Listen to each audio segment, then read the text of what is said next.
Hello, Brett. I'm so happy that you accept to be in these calls, my friend. As you know, we create this podcast in some way based on this crazy situation where people are super negative and very scared about the future.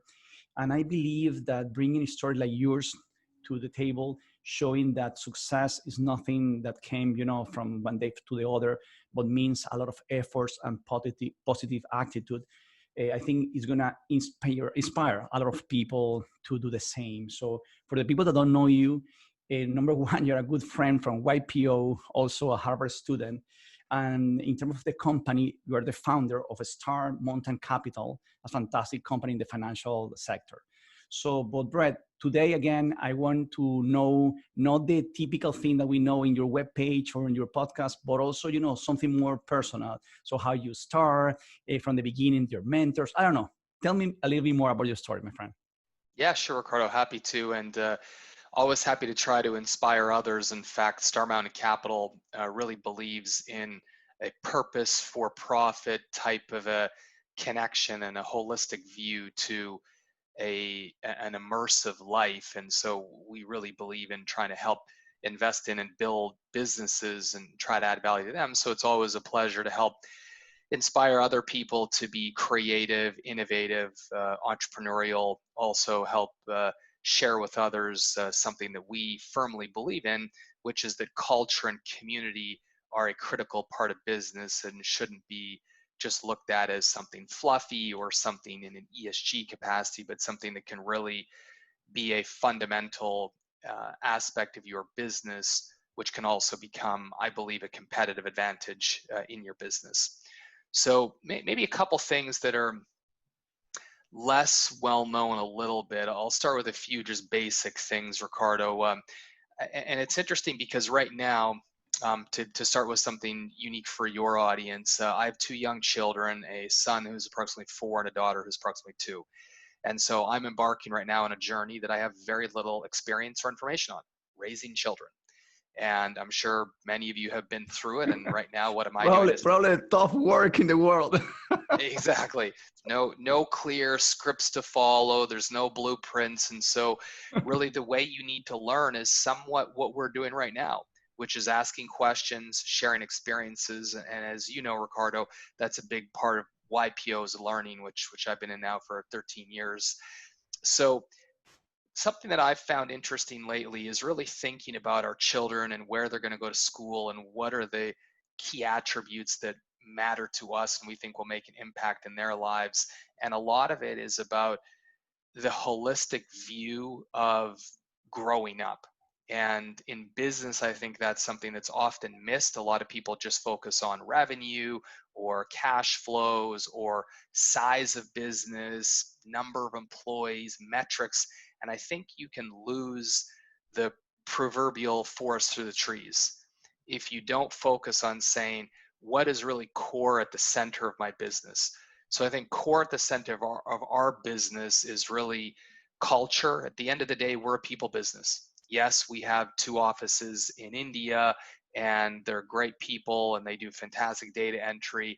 Yes, we've spent a lot of money on custom built technology, but at the end of the day, it's approximately the 40 full-time employees that we have overlaid with the 35 or so operating partners. And then it's that team that is investing our capital and working with high quality business owners and entrepreneurs and helping them achieve their dreams, build their companies, protect their capital. And so the one thing I really fundamentally believe is that you have to look at the core of a business and what you're going to do and make sure you always stay true north to that center. That's something that I find in the private equity investing business, as well as in any type of entrepreneurial company, that often gets underweighted. And I think it's crucial for long-term success in today's day and age. And I think a pandemic really brings that out of people. It brings out true leadership. Do you care about your employees? Do you care about your customers? Do you care about your clients? And if so, what are you doing about them and how are you acting? So I'll stop there, but I think, Ricardo, that inner focus on culture and community, which is expensive. It's time consuming. And it means that at times you are making trade-offs where you're not hunting for revenue on a quick short-term basis, but you're long-term saying that I want a team and I want customers and people who really care about the business and the mission of the business and are willing to make referrals, which, as we all know, that's one of the best ways to grow a business, that are willing to be loyal, be passionate, really be focused. And I think that is a critical attribute of long-term success. Yes, I would like to, let me tell you one thing. I love how you start, that you start talking about that is, you mentioned and you describe your business, not in terms of profit, but a way to help other entrepreneurs, because it's true, you make money and you make the commission or whatever, you win the money through giving, loans, whatever. But it's true that the incredible way to see that you are not a financial institution, you are someone trying to help others with a resource that they need to grow their business. And also, I love what you mentioned about the purpose. And I think that is a lot of the influence that the Harvard and YPO make on us to really understand that as an entrepreneur, we need to not just focus in making money. And in fact, we were supposed to first create value in a company and then by consequence make money. But I love to hear this from you, my friend, because I think it's very important to, there is a typification about entrepreneurs that is just about making money, and it's not true. So the real entrepreneur is someone like you that jump in this call to inspire people. And by the way, I'm not paying anything to Brett. So he's putting his time. And by the way, it was complicated to find a time for him in the agenda. But I think that all this part of an entrepreneur, of helping others, building a company that brings value to others, and inside of the company, create a culture of helping others. This is fantastic. I think the other day I was with a friend. I think that he was also a YPO, or it's a huge owner it's kind of the Coca-Cola for Peru and South America, huge company. And I was asking, because I know that he loved politics, and I was asking, I think it's time to you to run for Peruvian government. And he said, you know what, Rick? I learned that I'm doing so much help making a more conscious company, and through my company and what I'm doing in the company to help others, I'm making maybe more impact than a politician. So I love and it's very important that the people that are listening. The other day, and then I'm going to pass you the word again, Brad, but the other day I was with a friend and he was telling me, I want to start a business. And okay, well, what is your, what is your idea? Whatever that makes money. And I said, you know what? You're not ready. You're not ready, because if you are thinking about money, you are totally wrong. So you need to think where I'm really special, what I'm going to do every single day with passion. How can I do this in a way that is so fantastic that help others? And then you are ready. So this should be the way. But let me know something else. But so how you start? Where do you grow up? In New York? Yeah, I'll give you the background. And Rick, just to make sure it pulls out, because I think you mentioned a couple things that are really high value. One of them is focusing on the means that will generate the ends. The other thing is the focus on really thinking about what problem or problems are you trying to solve. When I did the executive program at Harvard Business School and first started it in the owner, president, manager program, which upon completion I received Harvard Business School alumni status. It was a really special program because we got to live on campus with approximately 150 other CEOs from around the world for approximately 3 weeks each unit over the course of 3 years, and then do work in between, and so on and so forth. And it was really interesting because right at the beginning of the program, you have people that own banks in Venezuela and different things. You mentioned Peru, which is what made me think about these things. And the first questions the professors asked us were, what problem or problems is your business solving? If you can't clearly identify that, you should consider selling your business.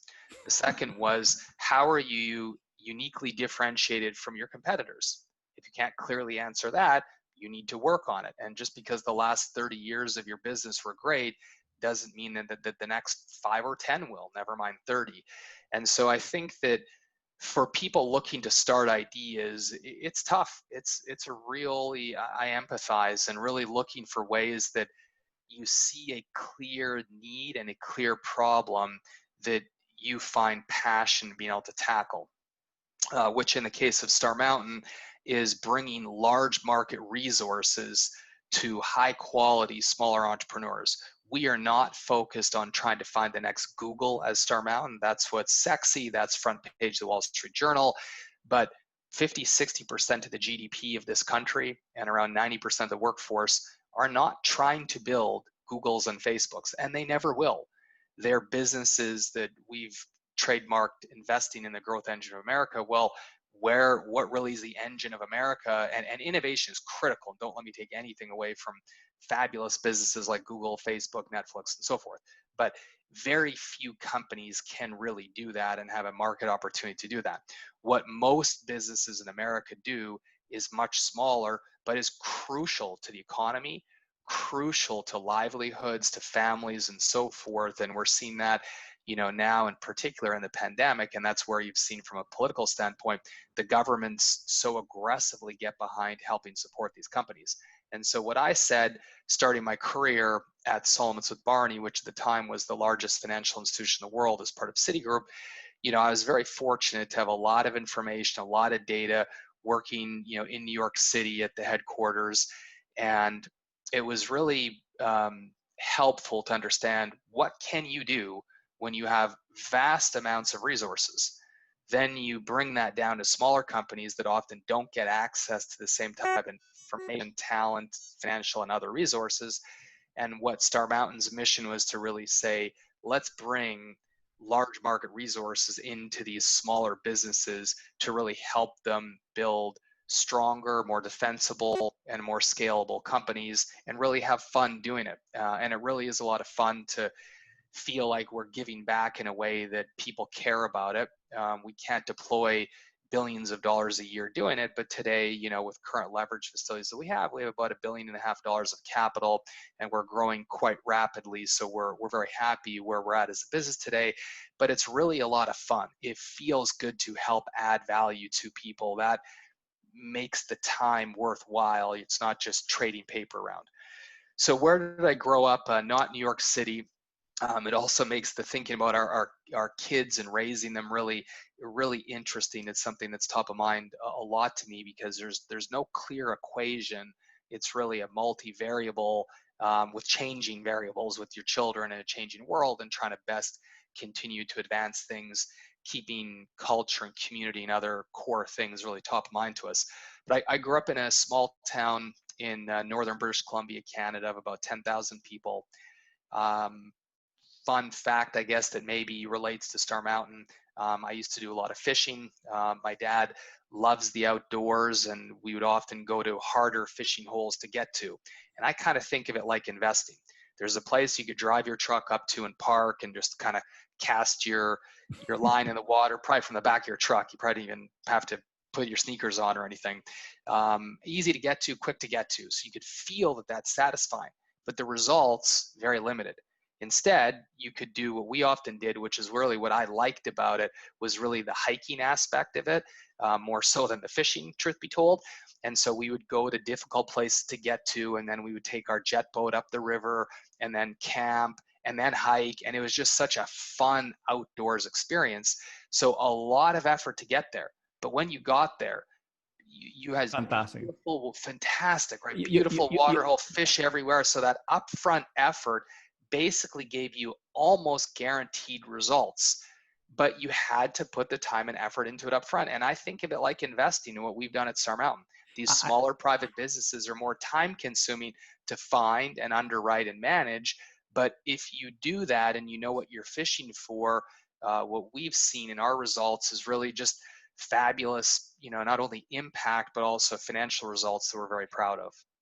It's funny because this start of your life close to the nature, I don't know if there is any relationship with good people and the nature, but in my case, my mother is from Italy, and my mother and father, my nonna, my nonna, they were there living in. So and my mother and my father were living in Venezuela. So my summers was in Italy. But in Italy during this time in summer, this was the, because I was in the capital in Caracas.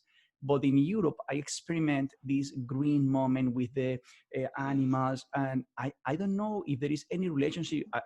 I mean, for the fathers of kids like you, I think it's very important to put our kids in very basic things and enjoy the earth, but in the very natural, because we are so, when we are in business, we are super so in computers, and we sometimes we forgot these small things that are so nice. Just this, the other day I was in an interview with a friend, I think it's a politician, and he was describing, he still remember the air going through the air, through the trees in one place and the sun. Hmm. And you know what I think is we need to also push for this kind of new entrepreneurs that really enjoy basic things, not super common, no money, basic things in life, because they matter a lot. So I don't know if you saw the same relationship, but in my case, all the people that love dogs and love nature, they're Hmm. kind of better person. I don't know if there is any relationship. But please keep going. Well, no, Rick, I think you bring up a good point, and I think it's something that's probably under analyzed and under evaluated, which is really understanding people better. Back to the point of our business, it's a people business, finding people that are loyal in any type of relationship, whether it's marriage, friendships, business, finding loyal, high integrity, high ethics, high fiduciary people is critical. And when we evaluate people, we try to look for threads of anything that showcases that. And it could be involvement in family, it could be religion, it could be sports, it could be community, arts, music, anything that shows that you really want to be engaged and give back. And when I look back on my life upon reflection, and I try to be very careful in life, because it's easy for us to create self-fulfilling prophecies and to look at our own experiences and become too biased from them. But I remember after I was speed skating on the national team with the goal of going to Salt Lake City and in Canada, and I flipped my bicycle on the velodrome, an Olympic bike racing event. I was a really strong cyclist as far as strength, Wow. but didn't have the type of agility as the other racers, because I built my strength more so speed skating than it was cycling. So probably too much power relative to agility led to the accident, unfortunately. And I kind of said, do I want to wait 4 more years to hope for the next Olympics? And decided no. In the adage of finance, of not putting all your eggs in one basket, I didn't want to do that as well either with my career.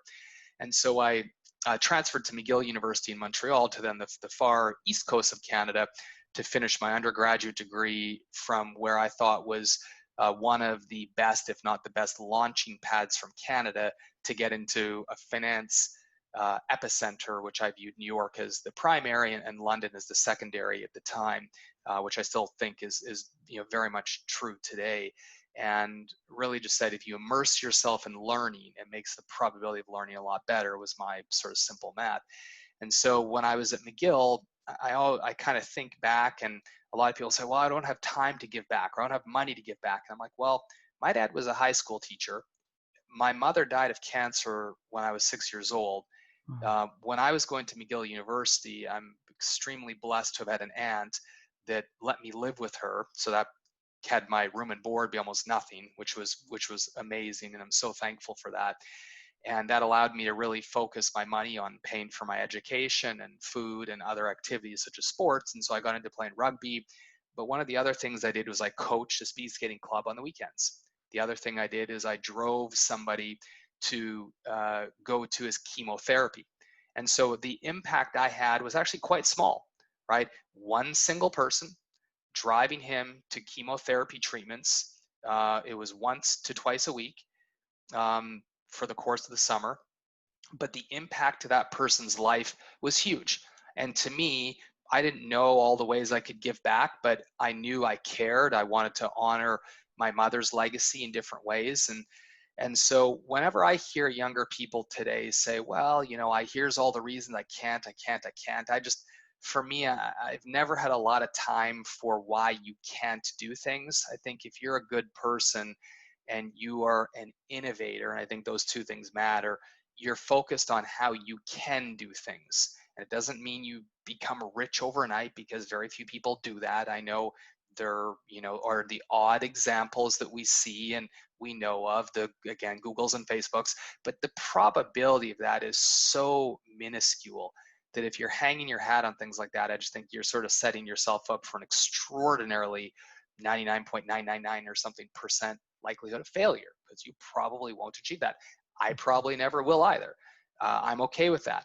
But I think back to those days of going to school full time, coaching a speed skating club, playing rugby, and also driving somebody for cancer treatment. And I think that if we all as a society think about how we can each do a little bit, each little bit adds up to a lot. Today we run the Star Mountain Charitable Foundation, and our team is thankfully very involved, and we do a lot of things still around health and wellness and cancer research, as well as assisting veterans and women and athletes getting into their next phases of life. Mothers want to get back into the workforce, veterans transitioning from a civil duty into kind of some type of corporate life, and how do you do that, because it's critical. All the people that give their time and their livelihoods on behalf of all of our safety is really critical. It was really sad today to see some of the things I heard of in Manhattan over the past few days of shootings and stuff like that. It's really unfortunate. So I do agree, Rick, that people should focus on who they're hiring and really think about who they are and who they represent, and understand that we can all do something, and look to hire people that say, hey, I'm not here sitting you telling you I changed the world while I was in college. I didn't. I did a very small thing, and I did a few little things I was involved in, right? But that's just an example of something small, but it's not huge. It's not massively scalable, No, but but it's a lot. shows. You see that it's not much, but it's a lot, because a young kid in university with so many things that you had to do and take the time for that. So it's a lot. And again, what you said, for this person, trust me, you touch his heart. So for sure, he will always remember what you did for him. So, and again, I think that is about that. Is small things that can make the big difference. So I love this. So I didn't know that all. And you know what? I love this program because I'm the number one, be inspired by you. So I love your, no, really, I really love your story, because again, people saw you with a perfect suit, with a tie, and oh my God, look the story of this guy. So you lost your mom. I've read things being like, oh, it must be easy when you were raised with money and all these things. I'm like, money? Like, I worked on the oil drilling rigs in northern Canada for a year to pay for college. That's not fun labor, for sake of clarity. Being frozen, in the middle of northern Alberta, northern Saskatchewan, isn't what at least I wouldn't call fun work. I actually kind of enjoyed it because there's a bit of camaraderie of let's work hard, let's get it done. And physical labor does actually have a satisfying element to it. I didn't want to do it for the rest of my life, because you see people that are in their early 30s, mid 30s, and their bodies are just a wreck. I mean, the physical labor is tough, but in any event, I think that, looking for people, Rick, it's one good thing from this podcast, hopefully people really reflect on, is A, we can all do something. B, look for other people who also care about their community somehow. I do think that the probability of them being high quality, high ethical, loyal, and fiduciary people, and you think about the word fiduciaries in finance, if you're not loyal, you can't be a fiduciary.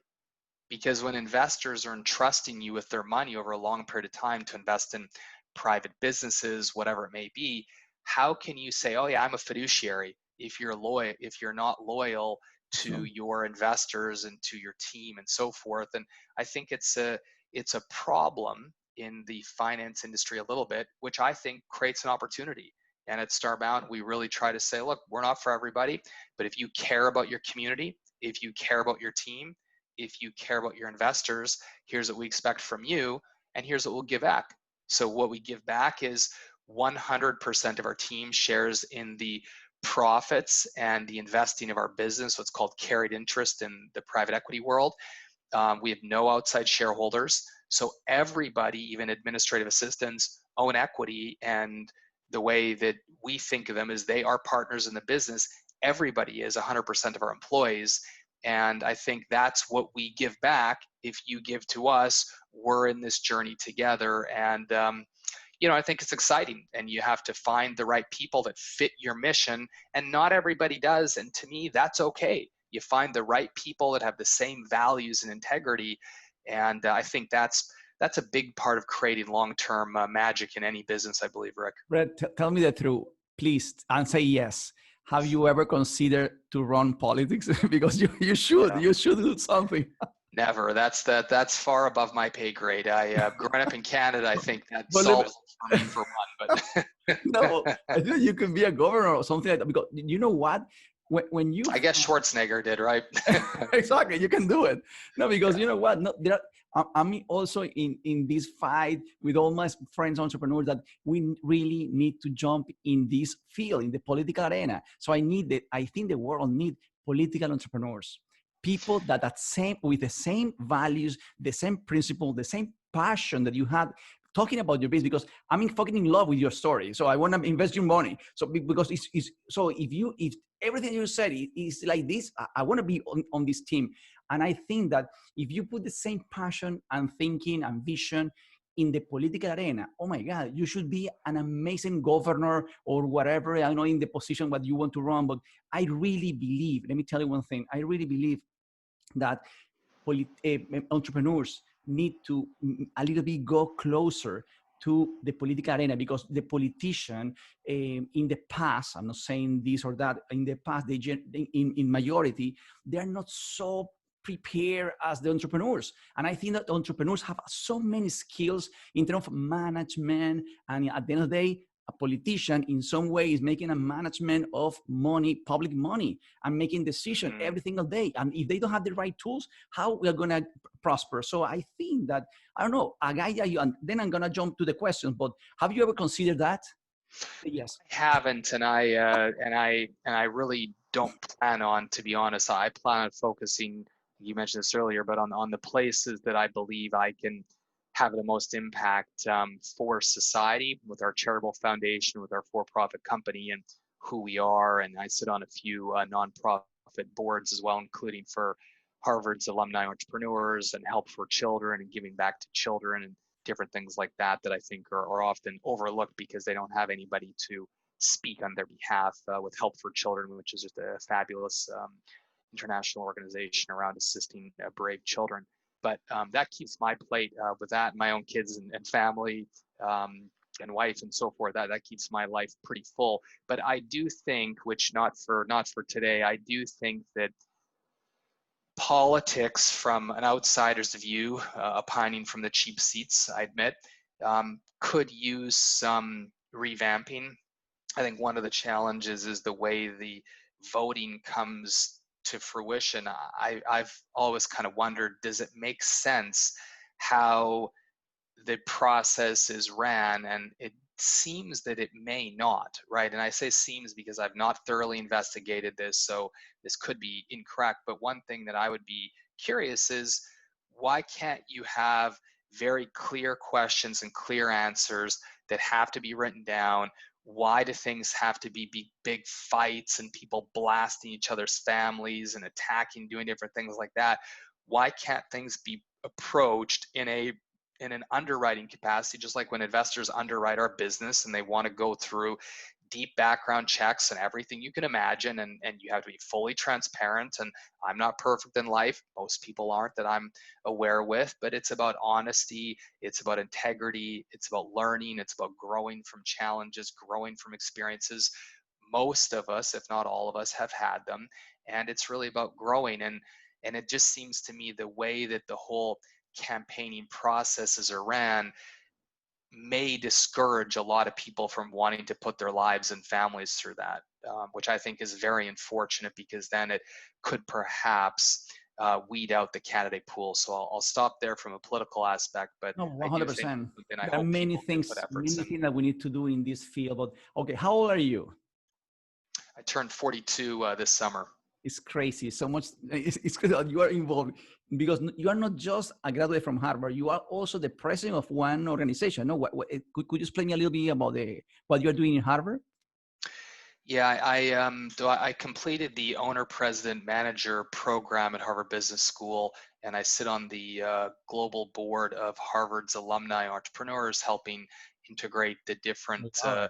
chapters and people building business and stuff, because it's what I love doing. It's my passion. And by the way, the more you give in life, I've always found the more you get when you lean in and you 100%. give, you learn, you build relationships, and that 100%. hopefully adds to your own value and livelihood. It's true, but it's time spending. So again, Time, and in the case of Harvard's a smart institution, money. it's 100%. Okay, do you remember what was the first time that you make money? How old were you at this time? Well, I guess the first large check, $1 million type of check, was No, this is too much. I'm talking about oh $1. the first time I made $1. Geez, I'd have to go Exactly. back a long time. First job, I was telling my wife this the other day, actually, as we were looking at different homes, and some of them that are really tough to cut the grass. And I remembered one of the jobs I had when I was probably about 12 was these big shears and an old lawnmower that doesn't have an engine, so you just push it and it kind of flips I up. remember I had one of that in my house. Yeah, right. It's a good workout, actually, in hindsight. And then other than that, big shears to kind of cut, and almost like you're cutting somebody's hair, pick up the grass and cut it. And I got paid $1 an hour. And I remember at the time I was actually quite excited about the $1 an hour because it was an American dollar. So Okay, it well, was how old, the how family that old you paid were me. more or less? I was about 12 at the time, and so the Okay. Canadian dollar, that was probably about $1.30 an hour. So I was like, "This is great! I'm getting a great deal." They think they're only paying me $1, but I'm making $1.30 an hour. I was really excited with myself. I love it.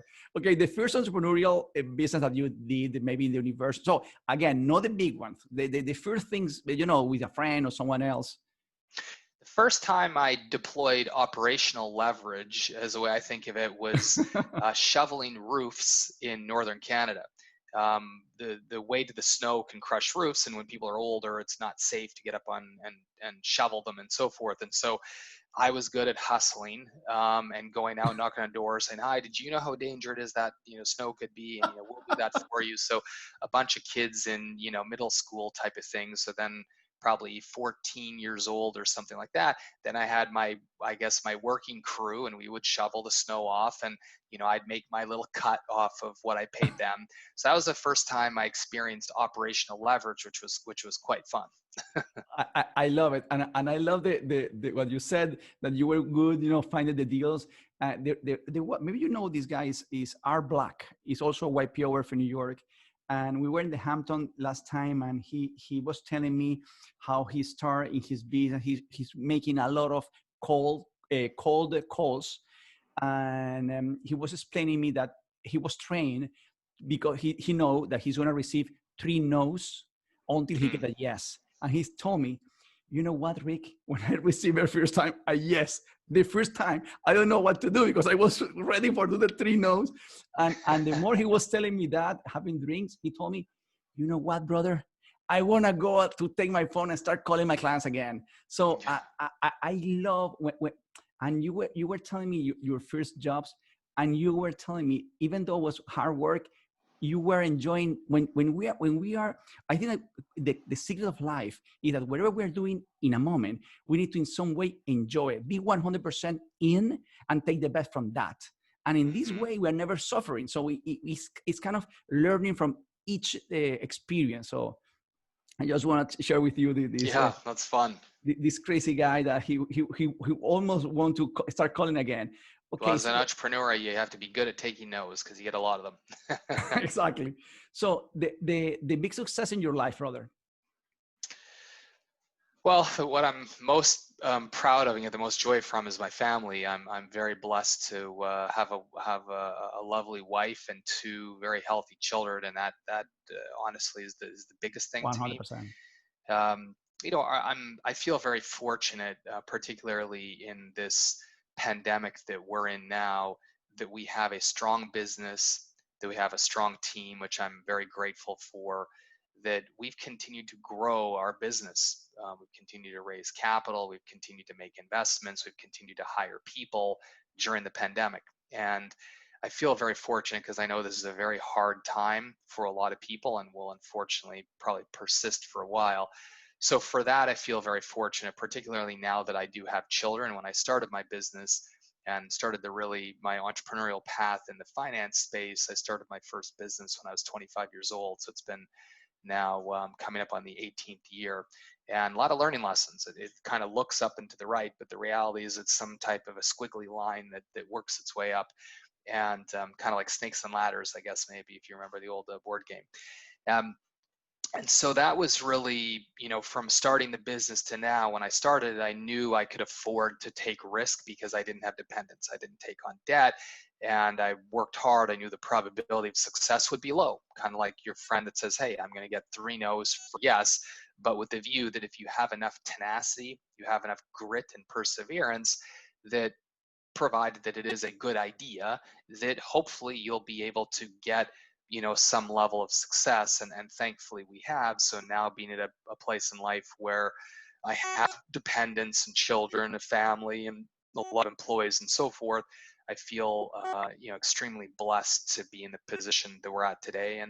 And that to me is actually a definition of success. It really is being at a place in your life where you feel financially secure, you feel comfortable with who you are, with what you do, your health and wellness. I know right now this is a podcast, but you can see my triathlon bike in the back, and I'll hop on the bike and listen to a podcast and do different things like that. But to me, health and wealth is really a critical thing. And I remember when I was doing the OPM program at Harvard Business School, you had a lot of people that were extremely wealthy, multi-billionaires and so forth. And there's often people that are chasing some number. And I always kind of said, well, then what? So you become worth 100 million, then what? Then you're worth $1 billion, then what? Then you're worth 10 billion, then what? When do you become happy? Then eventually, what we do know, at least in today's day and age, we will all die. And maybe for me, having lost my mother to cancer when she was 39 years old, so younger than I am today, I really think about the fragility and the blessing of life in itself, and staying focused on health and happiness, and priorities. that really is the biggest. That's right, the priorities, and it's that aspect of having everything together that way that to me really is the success that I breathe easy. And I remember my dad once said to me, "Is the air hasn't changed, but it sure tastes a lot better." I love it. Okay, the biggest failure, because we have many, or one big, or what do you think? What could you share with us? Yeah, my biggest failure is I started maybe earlier than it was willing to be adopted by society, a venture impact fund that was highly focused on really aggressive purpose for profit, meaning that it was a for-profit business model to invest in companies that are for profit, but that have a very explicit societal benefit. The bigger it grows, one of the metrics is really focused distinctively on how much impact that drives to society, whether it was raising money for charities and foundations or whatever that was.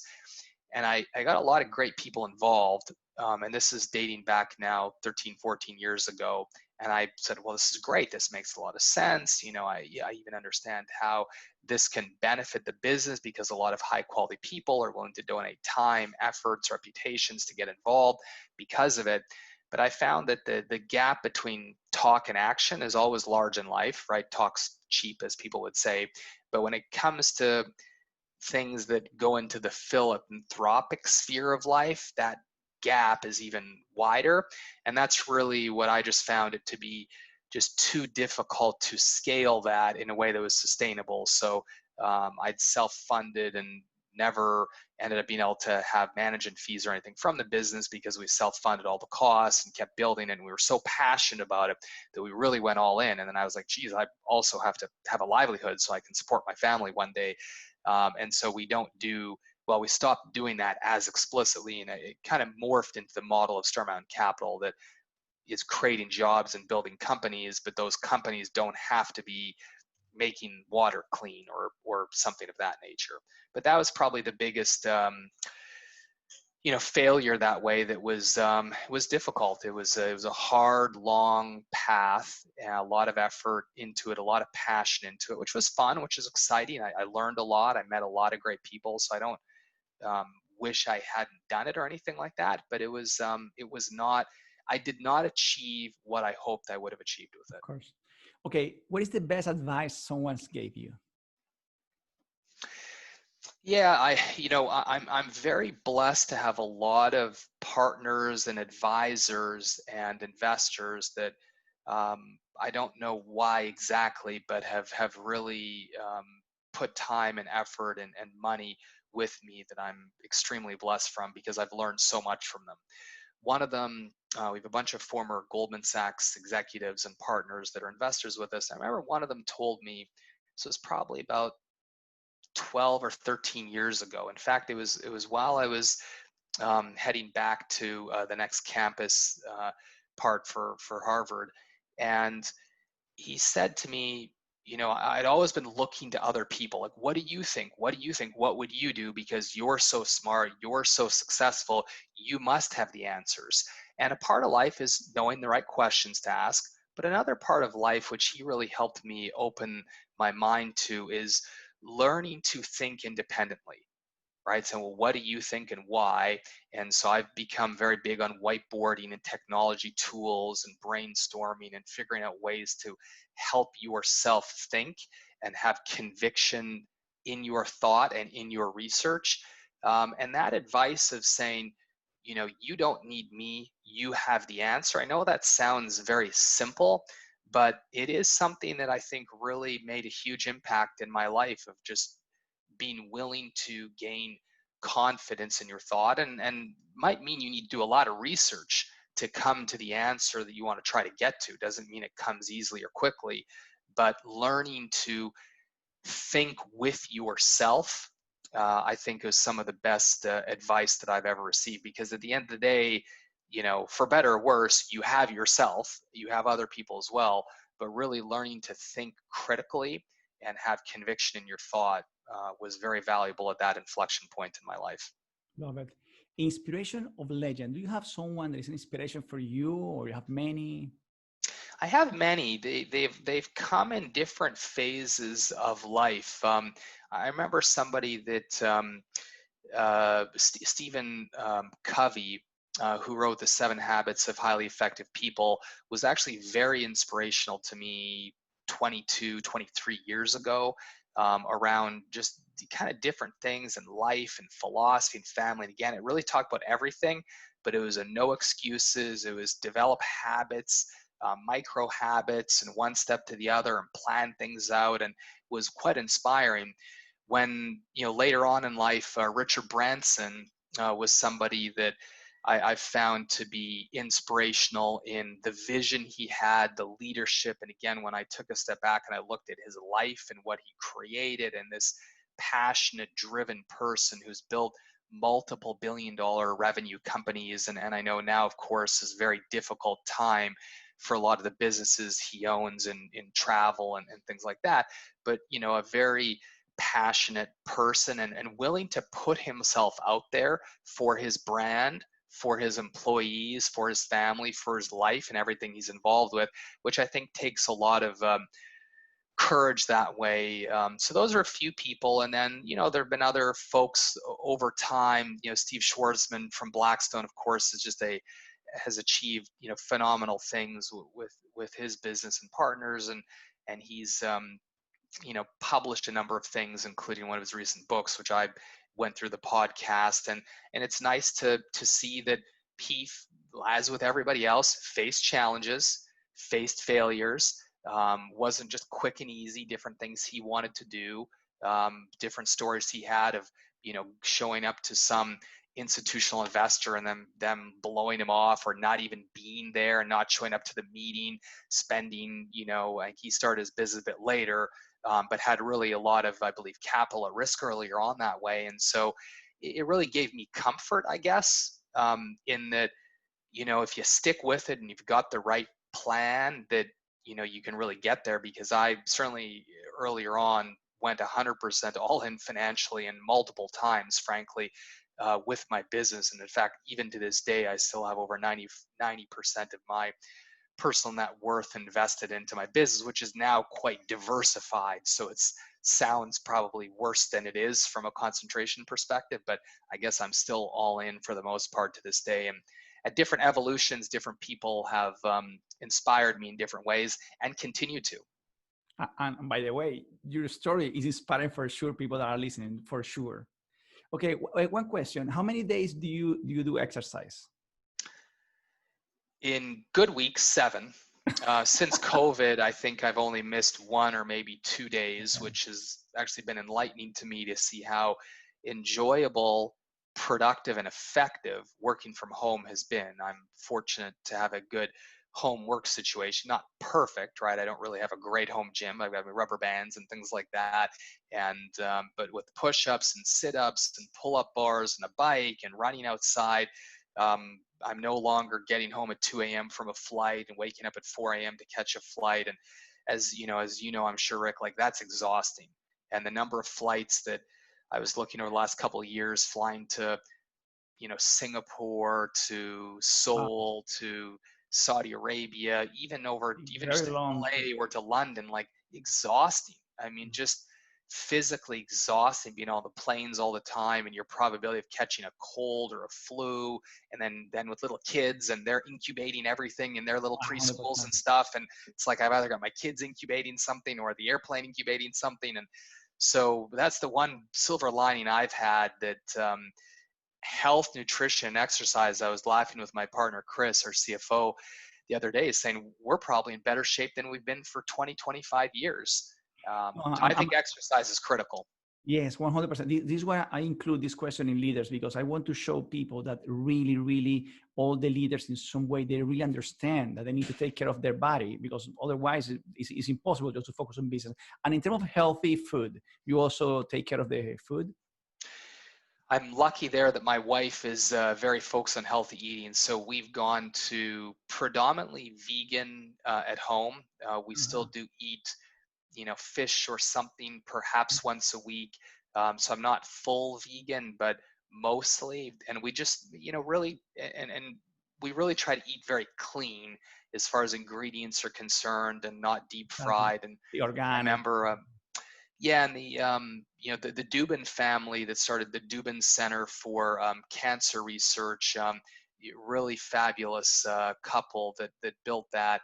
And I did a tour with them probably a year ago or so now. And I always like to ask people questions. Say, look, you guys are deeply invested and committed. What are some of the things that you say? And some of them sound basic, but not eating like things like chips and things with high sugar. And look, we all know how addictive sugar can be. So for our children, for ourselves, and thankfully, healthy eating can be very good. I do find you have to make it easy, though, is the one tip at least I'll give people for myself. My wife helps tremendously with it, but even prior to that, if you make it easy to make the right decisions, and I remember that was one of the things I got from the 7 Habits of Highly Effective People by Stephen R. Covey, is surrounding your life in a way that creates success. Your study environment, your food, so planning what you're going to eat, when you're going to eat it.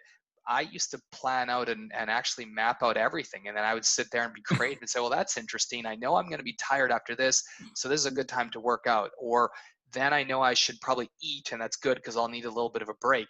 And I literally had everything. People are going to say, you're crazy. I actually found it then very easy, because it wasn't like, oh, I'm starving.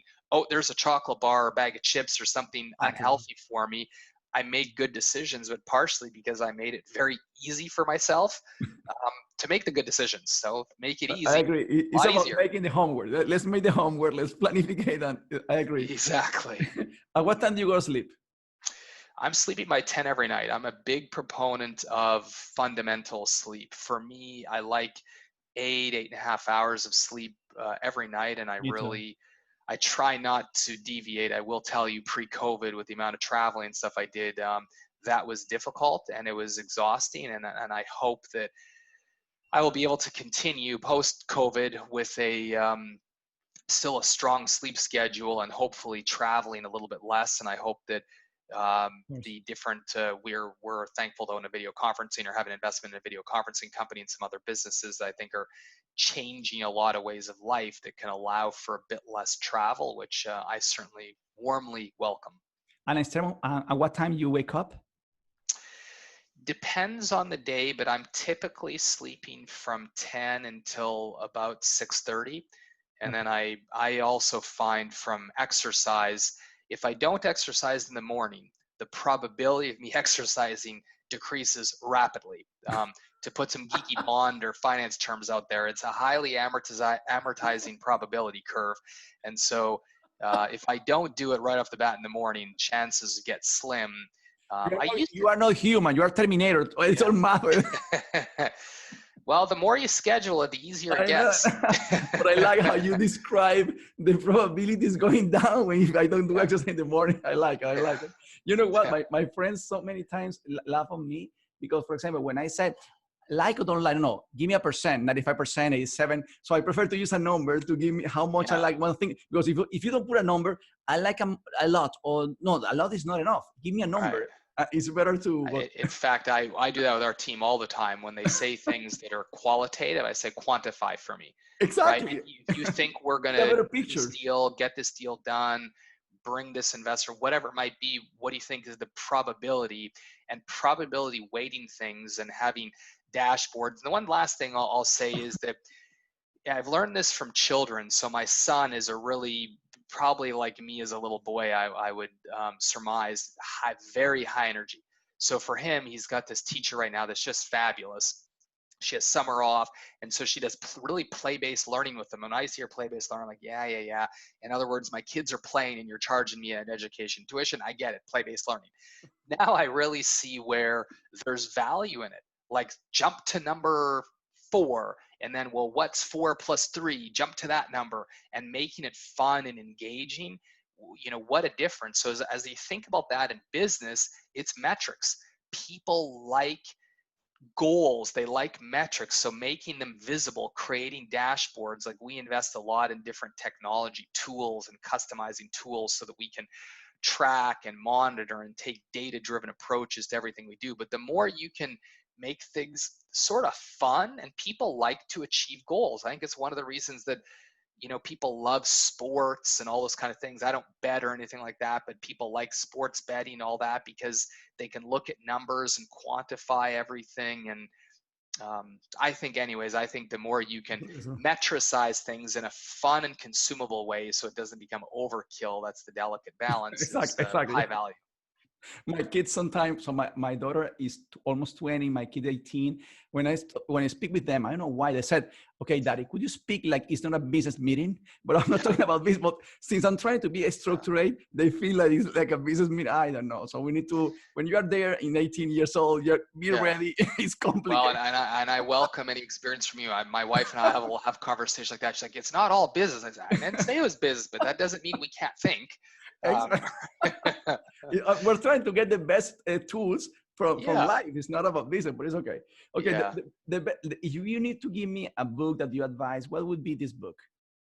Just one. I know that you have many, but just one. It depends on the phase of life that people are at. So I think that,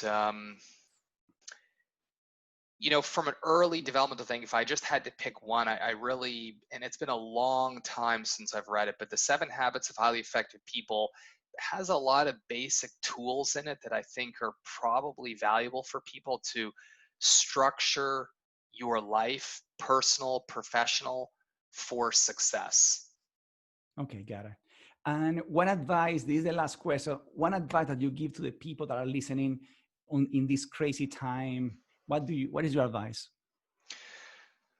I'll give 2 things. One, the more you give, the happier you will be in general. There are a lot of studies behind that. So think about ways you can add value to your local community, to society. And it can be as little of things as saying, thank you, we really appreciate your efforts. Like as a CEO, how many times are people like, I feel like sometimes you're the global head of complaints, right?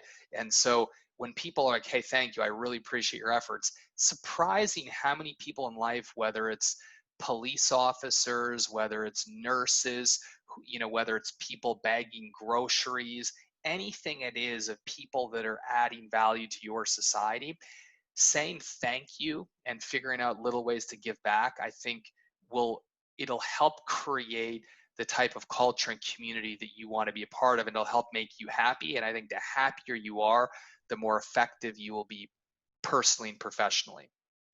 Brett, I'm 100% with you in this term. I think that love should be always the strategy. And at the end of the day, when you give some love to someone else, it's always go good, the everything. So the bet in love, so many times, even in terms of relationship, I always say to my friends, so be open.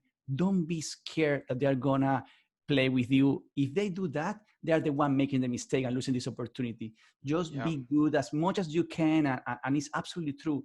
The more love you give, the more nice person you are, the more happy. It's not about what are you getting back. The more happy Yeah. you are right there, just giving this in this moment, you are immediately happy. So, Brett, Yeah. I love you. I love this interview. Thank you very much. I hope to see you soon in New York. Okay. My pleasure. Thanks, Rick. Wish everybody well. Take care, brother.